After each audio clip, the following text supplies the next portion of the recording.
네, 이번 주 시장에 대한 준비 핵심만 콕콕 집어서 또 말씀드리는 시간입니다. 박병창의 핵심 노트 교보증권 영업부 박병창 부장 나와주셨습니다. 어서 예, 오세요. 안녕하십니까? 네, 먼저 지난주 시장부터 좀 짚어보고 가도록 하겠습니다. 뉴욕 증시는 견조했고 우리 시장은 좀 지지부진했습니다. 한 네. 주간의 국내 증시 흐름부터 좀 특징을 짚어볼까요? 네, 말씀하신 대로 지난주에 크리스마스였는데요. 네. 미국엔 크리스마스 산타 랠리가 있었습니다. S&P 500이 종가 기준으로 신고 지수까지 갔죠. 우리 시장은 상대적으로 좀 저조한 그런 상황이었습니다. 코스피가 0.18% 하락을 했습니다. 지난 한 주간 3,012포인트 마감을 했고요. 코스닥은 0.62% 상승해 1,007포인트에 마감을 했습니다. 지수가 상승을 하면 개인들이 계속 매도를 하고 있어요. 지난주에 개인들이 2조 원 정도 매도를 했고요. 기관과 외국인들이 매수했다고 보시면 될 것 같습니다.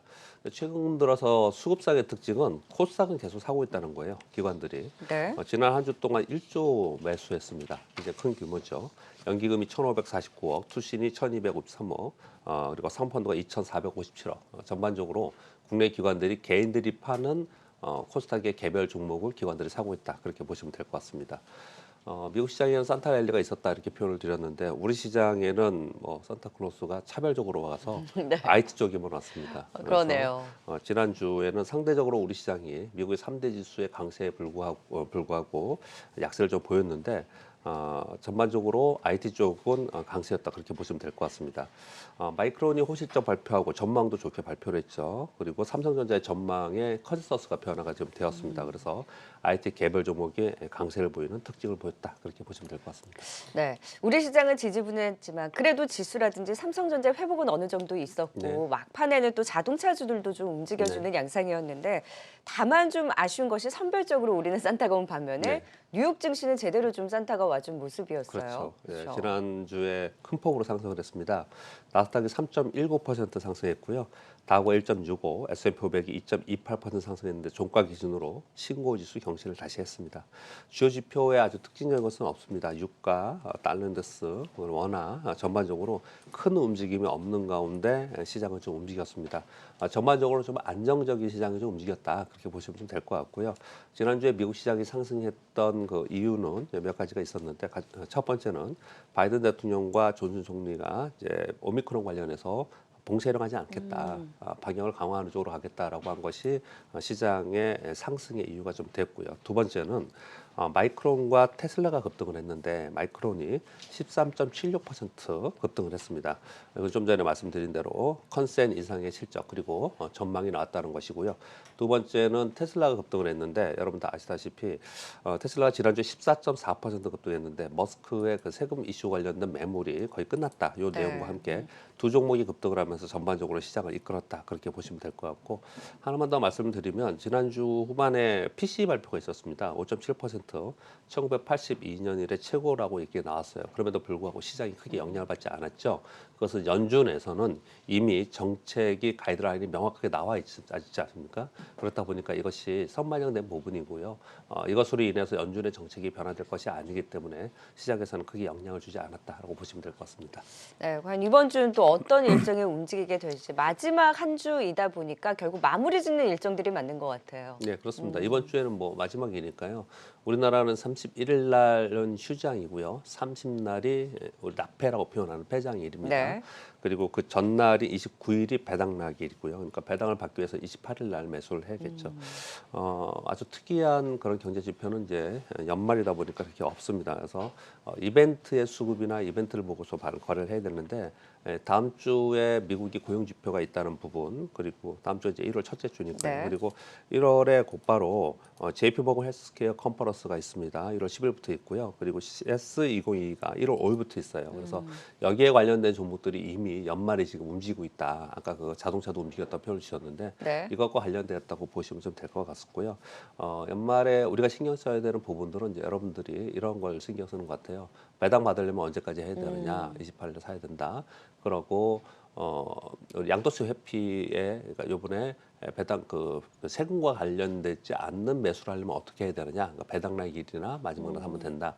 근데 이런 거래들이 좀 있을 것 같습니다. 그래서 이번 주 이제 수급적 요인이 가장 큰 것이지 전반적으로 큰 이슈는 없다 이렇게 보시면 될 것 같습니다. 사실 그래서 그 기준이 29일이 되는 것이고 네, 그렇습니다. 전반적으로는 좀 마무리 짓는 한 주이기 때문에 큰 영향보다는 결국에는 내년 초, 그러니까 다음 주잖아요. 네. 그 일정들을 바라보면서 이제 시장이 움직일 것으로 보이는데 그렇다면 이번 주 좀 전망과 투자 전략은 어떻게 가져가 볼까요? 일단 뭐 연말이고 연말에 기관들은 지금 거의 이미 휴가 다 떠났을 거예요. 그래서 네. 시장을 전반적으로 크게 움직일 만한 큰 자금력의 힘 이런 부분들은 지금 시장에 존재하지 않는 것이고요. 마지막 주에는 그래서 거래가 감소가 되고 있죠. 지금 보면요. 그래서 제한적 등락 속에 있을 것이고 이벤트 거래나 적립 매매만 있을 것이다. 여러분 그렇게 보시면 될 것 같습니다. 참고로 이제 이런 얘기를 많이 하죠. 연말 연초에 그러면 시장이 위쪽 아래쪽을 어떻게 볼 거냐 제한적이라고 보지만 과거의 경험상으로 볼 때 S&P 500 기준으로 1928년 이후에 연말 연초에 약 2주간은 상승 확률이 79%나 된다. 이런 표현들을 많이 쓰면서 여기서 크게 하락보다는 좀 더 배당량 매수나 이런 부분들 때문에 어느 정도 좀 안정감을 갖지 않겠냐 이런 얘기들을 좀 하고 있는 거예요. 네. 여러분들이 이제 관심 있고 궁금해하시는 건 이겁니다. 제가 지난 주에 질문 제일 많이 받았던 거는 주식을 들고서 1월을 맞이해야 되느냐? 아니면 좀 팔아야 되느냐 이런 얘기들을 많이 하십니다. 그 매해 부분에 나오는 대해서 말인 것 같아요. 예, 그 의견을 좀 말씀 좀 드려보면요. 저는 1월에 추가 상승에 대한 기대를 좀 가지고 있습니다. 다만 코스피는 좀 상승이 제한적이고 상대적으로 코스닥이 강하지 않을까라고 생각합니다. 이것은 이제 매년 과거의 경험상도 그랬고 요번에는 이제 과거처럼 크지는 않아요. 일단 가장 큰 것은 12월에 그 세금 회피 매물이 개인들이 있었고요. 그리고 나서 1월에 곧바로 사는 그런 특징을 좀 보여요. 또 반대로 12월에는 기관들은 배당 매수가 있거든요. 이것이 1월에 또 매도가 나와요. 그렇게 본다면 상대적으로 12월에 수급을 보면은 기관이나 외국인들의 수급이 우호적이고 개인들은 매도하는 그런 특징을 좀 보이거든요. 근데 이게 1월에 거꾸로 가는 현상이 좀 나타납니다. 그렇기 때문에 상대적으로 여러 가지 이벤트도 포함되어 있고 하기 때문에 코스닥이나 개별 종목 위주로 1월이 좀 강세를 보일 것 같고요. 그렇지만 전반적으로 봤을 때는 좀 상승 쪽으로 보면서 주식을 그냥 들고 가도 된다라고 저는 좀 생각을 좀 하고 있습니다. 다만 이런 거죠. 어떤 걸 갖고 가느냐 이제 문제인 건데요. 이런 표현을 좀 드려보겠습니다. 여러 차례 이런 말씀을 좀 드리고 있는데 레리 서머스 교수가 지난주에 오래지 않아서 글로벌 경기 침체가 도래한다 이런 얘기들을 좀 하고 있습니다. 그리고 연말 되다 보니까 내년도에 기업 이익의 가이던스들이 나오고 있거든요. 내년의 가이던스가 그렇게 좋지 않아요. 좀 성장률 자체가 좀 둔화되고 있고 국가 전체의 경제 GDP 성장률도 둔화되고 기업 이익도 그렇게 다이내믹하게 올라가는 게 아니고 성장률 자체가 좀 둔화되고 있거든요. 그렇다면 성장이 둔화된다라고 한다면 성장과 연관되어 있는 키워드에 있는 섹터들 이런 쪽은 이번 연말에 뭐 배당형 매수로 해서 들어와서 만약에 올라왔다면 그런 쪽은 좀 줄여나가는 게 맞지 않을까 이렇게 생각을 좀 하고 있고요. 네. 성장이 둔화되는 속에서 확연하게 성장이 일어나는 곳이 분명히 있지 않을 것 같습니까? 그런 쪽은 확연하게 좀 돋보이겠죠. 그런 쪽은 지금 현재 분위기로 봐서는 올 연말도 그렇고 분위기로 봐서는 여전히 신규 디바이스에 의한 성장이 있는 IT 이쪽이 가장 시장에서 각광을 좀 받고 있습니다. 그런 쪽으로 우리가 바라보면서 요번에 연말에 보여줬듯이 새로운 디바이스나 새로운 환경, 새로운 기술 이런 쪽에 연관되어서 가지고 가서 움직이는 이런 섹터에 대해서는 여전히 들고 가야 되고 또는 매물이 나와서 좀 하락을 한다면 좀 더 비중을 좀 실어서 가져가는 게 맞다고 생각하고요. 그렇지 않고 경기와 연관되어서 자꾸 움직이는 쪽 이런 쪽은 내년에도 힘들 수 있으니 만약 혹시 연말 매수로 인해서 좀 들어오는 부분이 있다라면 현금을 좀 가지면서 가져가는 게 어떤가 저는 그렇게 투자 전략을 보고 있습니다. 경기 민감주로 대변적으로 가치주에 있어서의 좀 현금화 전략인가요? 그렇죠. 이제 그게 가장 여러분들이 궁금해하시고 논란이 되고 있는 것입니다. 내년에 금리 인상한다고 하지 않습니까? 금리 인상한다 그러면은 전부 다 성장주 하락하고 가치주 오른다고 표현을 하고 그러니까요. 있거든요. 네. 그리고 또 그 말이 틀리지 않는 게 수급적 요인에서 틀리지 않을 수 있습니다. 왜냐하면 소위 스타일 펀드들은 뭐 금리 인상하면 아주 원칙론적으로 기계적으로 그쪽으로 성장주는 팔고 성장주는 팔고 그리고 이제 가치주 사는 이런 특징을 좀 많이 보여요. 대규모 운용 자금을 하고 있기 때문에. 그런데 과거 미국이 금리 인상을 했던 가장 최근에 했던 것이 2016년, 19년 했지 않았습니까? 그때 결과론적으로 어떤 순간에는 성장주들이 하락을 하고, 즉 미국에 있는 빅테크들하고 비교를 해볼게요. 미국의 빅테크들이 하락을 하고 그리고 가치주가 좀 매수가 들어오면서 올라오는 이런 구간이 있긴 있었어요. 그러나 그 2, 3년 지나고 나서 보면 어디가 가장 많이 올랐느냐? 빅테크가 가장 많이 올랐어요. 왜냐? 결국은 그쪽은 예전에 우리가 생각했던 그냥 이익단이 따라오지 않는, 뒤따라오지 않는 버블이었냐? 그게 아니었다는 거죠. 그렇기 때문에 결국은 이익이 지금은 성장주에 따라오고 있기 때문에 그쪽을 좀 바라보는 거지. 자꾸 옛날에 생각했던 것처럼 그냥 원칙론적으로 그러니까 공식적으로 생각하면 공식적으로 안 되는 생각하는 거네요. 그렇게 거래하는 것은 조금 위험하다. 내년에 그렇게 보시고 거기서 좀 벗어나서 자꾸 우리 주식 투자는 미래에 자꾸 성장에 투자하는 거잖아요. 그래서 미래에 성장할 수 있는 섹터를 바라보면서 가시면 그런 공식적인 기계적인 그런 데서 벗어나서 거래를 좀 할 필요가 있다. 이렇게 생각합니다. 좀 더 압축을 해서 투자 전략을 세워보는 데 있어서의 좀 주목할 만한 이슈나 뉴스가 또 있었을까요? 네, 요즘에는 이제 뭐 IT 뉴스가 굉장히 많습니다. 분위기가 뭐 사실은 그거는 저도 방송을 하는 전문가로서 방송 나오고 있지만은요. 시장이 IT가 오르면은 IT 뉴스가 굉장히 많고요.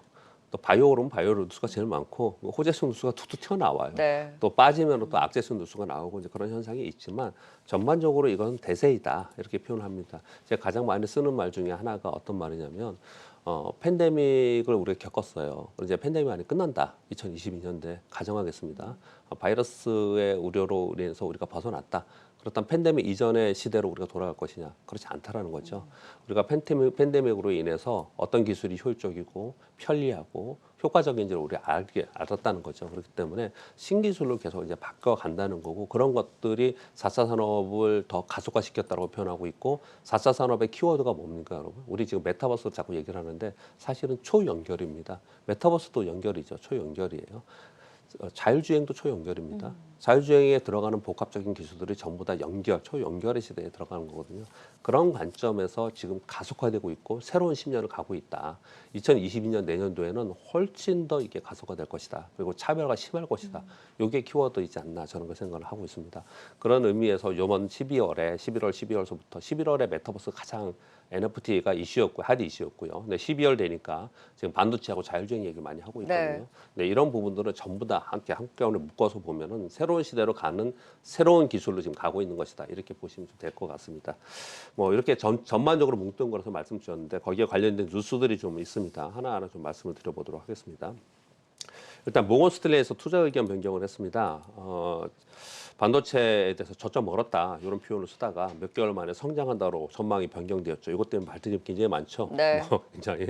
근데 아무튼 뭐 이런 얘기들이 다시 나오면서 지금 반도체 쪽이 좀 온기가 좀 있고 필라델피아 반도체 지수가 신고가 근처가 있고요. 여러분 그 마이크론 테크놀로지도 신고가 근처가 있습니다. 이런 분위기는 전반적으로 지금 그냥 꺾이는 것이 아니고 단기적인 게 아니다라고 보시면 좀 될 것 같고요. 그런 가운데 왜 다시 성장한다로 바뀌었냐? 이게 이제 키포인트예요. 왜 그 이유를 댔는데 우려와 달리 탄탄한 수요이다. 뭐 이것도 앞에서 틀렸다는 얘기고요. 두 번째는 뭐냐면 메타버스 등 신규 디바이스 역시. 수요가 증가한다. 이렇게 네. 얘기했거든요. 근데 이거는 우리도 다 알고 있지 않습니까? 근데 이제 우리가 얘기하는 건 남들이 인정 안 하는 거고 이 사람들이 얘기하니까 아, 그렇구나 이렇게 된 거예요. 이게 사실 이거는 시대적 조류라는 거죠. 그렇게 자꾸 생각을 가져가야 된다. 저는 그 말씀을 계속 드리고 싶은 거고요. 그리고 예전부터 계속 나왔던 얘기인데 또 이제 시장이 좋다 보니까 또 얘기 나오는 게 보면 인텔에 DDR5 DRAM 지원용 CPU 출시한다. 이 얘기 계속 나오는 거거든요. 이 얘기 계속 나오고 있으니 그러면 DDR5 교체 주기와 맞물려서 거기에 관련된 종목들이 우리 코스닥에 굉장히 많아요. 이런 종목들이 움직이기 시작을 했다라는 거고요. 그리고 AI 시장 요즘에 또 로봇 얘기하고 자율주행 얘기하니까 AI 얘기 많이 하지 않습니까? 그래서 플랫폼 기업들이 AI 시장 전점을 위한 노력들을 계속 하고 있다. 네이버도 그렇고 카카오도 그렇고 야놀자도 그렇고 그런데 뭐 그들이 하는 거 그렇다 치고요. 제가 우리 직접 투자하는 입장에서 어떤 팁을 좀 드리고 싶냐면 AI라는 것은 AI 하나만 갖고 움직이는 게 아니고요. 뒤에 어떤 단어가 다 붙습니다. AI 교육, AI 헬스케어, AI 여행, AI 광고 이렇게 붙거든요. 그러면 광고 회사 중에서 여행 회사 중에서 헬스케어 회사 중에서 교육 회사 중에서 얼마나 빨리 이 AI 메타버스로 구현하면서 이리로 가느냐 이런 기업들을 추정해서 우리 투자를 해야 된다. 네. 그렇게 말씀을 좀 드리고 싶고요. 그리고 삼성전기가 지난주에 급등을 했죠. 삼성전기 패키지 기판 시장 주도를 위해서 그 플립칩이라고 하는 FPGA 기판입니다. 여기 1조 투자한다고 나왔는데 사실은 지난달에 LG이노텍도 여기 처음으로 투자한다고 발표가 돼 있었어요. 그래서 LG이노텍이 굉장히 각광을 받았잖아요. 기판 이슈가 컸어요. 네, 기판 이슈가 굉장히 PCB에 들어간 기판 이슈가 굉장히 컸습니다. 그래서 삼성전기도 여기에 영향을 좀 받으면서 삼성전기도 강했지만 관련 종목들이 일제히도 같이 연관해서 강세를 보이는 그런 특징을 보였거든요. 이 역시도 전부 다들 지금 말씀드린 전체적인 흐름에서 좀 가고 있는 거예요. 그렇게 의미를 본다면 삼성전기 또 새롭게 다시 이제 첫 출발을 다시 하는 그런 거래량과 양봉을 보였기 때문에 그렇게 보시면 되지 않을까라고 생각하고요. 지난주에 그 자동차 섹터도 강했다 이런 말씀 좀 주셨잖아요. 자동차 섹터가 강했던 이유를 여러 가지를 얘기를 하고 있는데요. 그동안에 자동차 섹터 상대적으로 부진하면서 굉장히 좋지 않게 얘기하는 보고서들이 많았어요. 그러면서 이제 또 강해지니까 이유들이 달고 나오겠죠. 네. 그래서 이런 얘기들을 합니다. 뭔가 억울해요. 예, 예. 네. 전기차 등 미래 모빌리티의 전환 속도가 부진했는데 그 부진했던 시장 가격이 자동차 가격이 못 올랐던 주가가 못 올랐던 이유가 뒤집어졌다 이런 표현을 쓰는 거예요. 2022년 조직 개편을 통해서 전환이 가속화되었다 이런 얘기가 나오고 있는 건데 뭐냐면 이제 전기차 판매 목표를 캐파를 비중 15%에서 20%로 올렸다. 그리고 전기차 충전, 배터리 재활용, 그리고 차량용 소프트웨어, 차량용 반도체 이런 뉴스들이 계속 나오고 있잖아요. 그러니까 이들도 지금 성장으로 가고 있구나 이러면서 이들이 이제 들어가는 것이거든요. 제가 요 얘기를 들으면서 뭘 말씀드리고 싶냐면요. 삼성전자 있잖아요. 이번에 올라오긴 했지만 삼성전자가 다른 거에 비해서 약하죠. 뭐 LG그룹주에 비해서 약하고 네. 자동차 올라온 건 좀 약하고 좀 약하지 않습니까? 왜냐하면 삼성전자를 메모리 반도체를 자꾸 바라보는 시각이 있으니까 비교하는 것도 없고 그랬기 때문에 그렇거든요. 근데 우리가 가만히 생각을 해보면 지금 우리가 거론하고 있는 자율주행 반도체 또는 메타버스 뭐 뭐든 간에 삼성전자가 이런 기술력이 없거나 이런 진행을 하지 않느냐? 그런 건 아니잖아요. 다 하고 있죠. 다 하고 있지 않습니까? 그렇죠. 근데 왜 삼성전자가 이런 게 부각이 안 되냐? 삼성전자가 그런 것에 대해서 자동차 지금 얘기했듯이 부각시키는 언론이 될 수가 없어요. 조직 개편이나 이런 것들이 뚜렷하게 나오지 않기 때문에 그렇거든요. 근데 삼성전자가 이런 것에서 기치를 내세워서 뭘 하겠다라고 한다면 시장에서 또 꽉 그쪽으로 붐이 될 가능성이 있거든요. 이건 왜 중요하냐면 삼성전자 주가에도 중요하지만 삼성전자가 뭘 하겠다라고 해서 지난번에 로봇 양산한다고 해서 로봇이 막 급등한 거거든요. 그렇듯이 삼성전자가 새로운 것을 분명히 갖고 나와야 됩니다. 안 그러면 이게 주가가 삼성전자 주가가 여기에 맴돌 수밖에 없는 거잖아요. 근데 그렇게 나온다면 거기에 관련된 것들이 분명히 붐을 이루면서 테마를 이루면서 우리일 그렇죠. 것인데 그것이 어떤 것이 나올 것인 것도 사실은 우리가 생각해 보면 뻔하지 않습니까? 네, 이런 부분들을 좀 생각하시면서 거래를 해야겠다 이런 말씀을 좀 드리겠고요. 하나 더 말씀을 드리면 네이버 카카오가 낙점한 200조 미래 먹거리 이 기사가 좀 있었어요. 뭐냐면 디지털 헬스케어입니다. 디지털 헬스케어에 연 18% 성장을 한다 이런 얘기를 하면서 네이버하고 카카오가 비슷한 걸 하더라고요. 네이버는 제2사옥의 산업 병원을 구축하고 그리고 AI 소프트웨어를 개발하고 그리고 루닛이라는 이제 스타트업 기업에 투자를 하고 카카오 똑같이 아산 카카오 메디컬 센터 만들고 AI 갤럭시라는 것도 만들고 그리고 카카오 IB를 통해서 투자하고 스타트업에 투자하고 이렇게 똑같이 계속 하고 있어요. 네. 그래서 이게 미국이나 해외에 비해서 우리나라 디지털 헬스케어가 상당 부분 찬밥이에요. 사실 찬밥이에요. 근데 요즘에 이쪽에 움직인 종목이 한 두세 종목이 급등한 바가 있습니다. 왜 그랬냐면요. 얘들은 앞에 AI가 붙어 있어서 그랬어요. 디지털 헬스케어 중에서도 AI가 붙어 있는 애들은 좀 더 빨리 움직이는 그런 특징이 좀 보이고 있었거든요. 근데 이러한 흐름들을 전체적으로 볼 때 제가 지금 뭐 어떤 섹터나 어떤 종목에 관련된 종목들의 뉴스를 좀 전해드리긴 했는데 이 전반적인 것들을 한번 생각을 해보시면 뭔가 IT 쪽에 신기술과 신산업이 생기면서 변화되고 있는 거잖아요. 네. 그런 변화가 우리 팬데믹으로 인해서 계속 뭐 그냥 정신없이 그냥 왔어요. 작년에는 급등을 했고 올해는 뭐 정신없이 삼성전자 얘기만 하다가 이러고 왔는데 내년에는 이제 본격적인 게임이 될 가능성이 높고 가속화될 가능성이 되게 높다라는 거죠. 그래서 IT 쪽 위주로 바라보시면서 내년에 전략을 좀 짜가시면 좋지 않을까 그렇게 네. 생각합니다. 모건 스탠리는 겨울이 온다더니 지금 네. 또 뷰를 조금씩 긍정적으로 바꿔나가는 것이 분명 투심 개선에도 영향을 줬고 네. 무엇보다 말씀해 주신 우리가 코로나 그 이전 시대로 갈 수는 없기 때문에 네. 그 이후에 결국에는 신사업이라고 하잖아요. 뭐 메타버스도 그렇고 자율주행도 그렇고 지금 AI도 말씀해 주셨지만 하지만 이 전방위적으로 결국 다 하는 것이 IT이기 때문에 예. 그 IT 안에서의 핵심을 좀 짚어보자. 내년을 위한 IT 그리고 이번 주에 좀 관심 종목과 투자의 팁으로 볼 수 있는 전략은 어딜까요? 글쎄요, 대형주에서는 삼성전자가 물론 버티고 있지만 LG이노텍이 딱 치고 나갔잖아요. 그 다음에 뭐가 치고 나갈 수 있을까? 이런 고민을 좀 해봐야겠죠. 네. 근데 LG전자하고 삼성전기가 가능성이 좀 있어 보이죠. 삼성전기는 정말 갈 때가 됐어요. 네, 삼성전기도 가능성이 있고 네. L전자는 지금 이제 자율주행과 전장 부품이 있기 때문에 스마트폰 버리고 그래서 부각될 가능성이 상당히 있다. 요 대형주 그 정도 보면 될 것 같고 그리고 뭐 중소형주 중에서 여러분 보시는 거 그냥 보시면 될 것 같은데 뭐 저는 서진 시스템, 덕산 토크피아 이런 종목을 좀 소개하려고 가지고 왔는데요. 뭐 꼭 이게 아니더라도 그 동안에도 쭉 말씀을 좀 드렸지만 일단 뭐 DDR5 관련주도 그렇고 그리고 AI라고 하는 것이나 또는 전력 반도체 또는 시스템 반도체 또는 자동차 반도체 이런 것들에 들어가 있는 것들은 아마 지금의 분위기로 봐서는 일단은 1월까지는 끌고 간다. 그렇게 보셔야 되고 뭐 내년에도 다시 제가 출연한 말씀드리겠지만은 얘네들의 실적이 언제 발표가 되냐면 1월 말서부터 2월에 실적 발표되거든요. 네. 근데 4분기의 실적이 어닝미스가 좀 많아요. 일회성 비용 때문에. 그러니까 내가 언제까지 얘들을 끌고 가면서 수익을 낼지 그리고 언제 정도 내가 팔아야 될지 이런 전략도 한번 가져보시면 좋지 않을까 생각합니다. 오히려 그때 좀 흔들릴 때 매수를 해봐도 되나요? 그 실적으로 미스가 날 때? 일단은 그건 이제 그때 가서 얘기고 1월 가서 얘기고 지금부터는 그때까지는 지금 이 분위기가 괜찮을 것 같다. 그러니까 이 분위기대로 끌고 가자라고 말씀드리고 그때 가서는 많이 오른 종목에 대해서 또 새롭게 어떤 전략을 짜가야겠죠. 근데 그때 논의를 해야겠죠. 네. 네. 결국에는 IT에 집중해서 지금 대형주 안에서는 LG전자와 함께 삼성전기, 관심주로 뭐 서진 시스템, 덕산, 테코피아를 꼽아주시긴 했지만 그동안 또 IT를 중심으로 한 종목들 많이 말씀을 해주셨으니까 이런 미래 먹거리와 관련된 IT를 중심으로 한 내년을 위한 전략도 도움 말씀 주셨습니다. 지금까지 박병창의 핵심 노트 교보증권 영업부 박병창 부장과 함께했습니다. 말씀 네, 고맙습니다. 감사합니다.